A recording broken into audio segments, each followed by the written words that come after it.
Well, it's kind of started talking about me and my dad were talking about what am I going to do this summer. I knew I get bored very easily. I can't just sit at home for very long.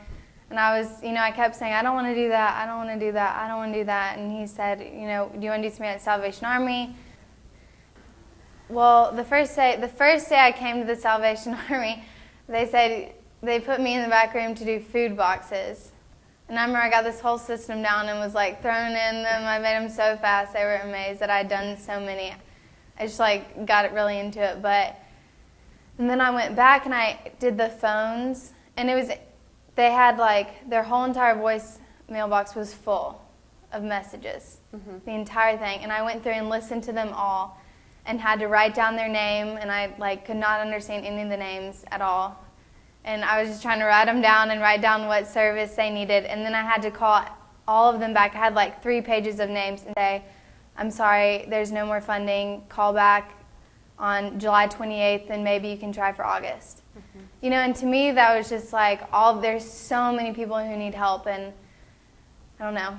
That showed me about funding, that there is a need for more funds, but it was just interesting to see how many people needed one lady would say, I'm sleeping on the floor, I need a coupon for a bed, I need someone to help me pay my bills, I have 3 kids, I couldn't come in, just all this stuff. And to me, it was just so overwhelming. Under the bridge, I remember one lady kept saying, God is seeing everything y'all are doing, and that really registered with me because it's something that I'm trying to live my life by now, is that God is seeing everything that I'm doing, and He's the only one who judges what you do. And so just living for that, and hearing her say that was interesting, because every time you hand them something, God bless you, God is seeing what you're doing, and it's interesting to see people who have nothing, and that's what they're going back to is God, and something that if I was in that situation, I hope that I would be. Oh, I love those kids. They're so sweet. I don't know, we did a lot. We had feeding. I got to feed the babies, hold the babies, play with them, play Play-Doh, rub their backs when they went to sleep. We would play outside and hose them down with the water, and all the little girls would scream. And it was just so interesting just to hear about their families' backgrounds. I heard a little bit from Miss Valerie and Miss Wilma, them talking about them, or this is what's going on with them. And a part of it is sad because I know that they're here because material-wise they don't have that much, and it's sad to know that they're going into it, but it's exciting for me that they get this kind of attention and this kind of support.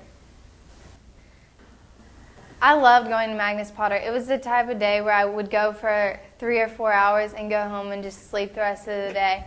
It was so exhausting to me, because I'm not sure if working with kids is my calling, but I tried.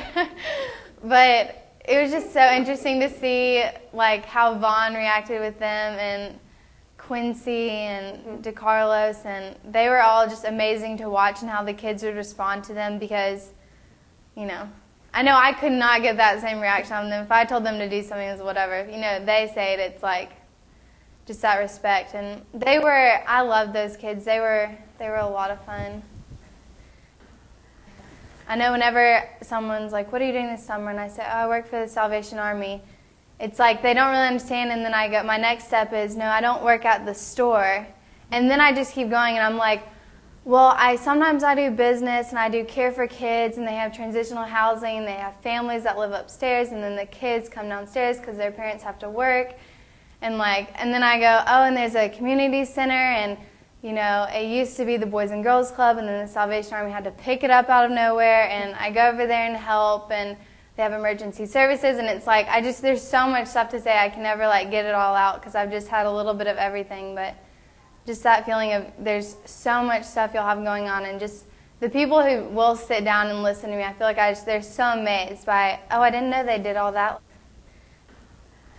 It is overwhelming how much I'll take on and how much gets done.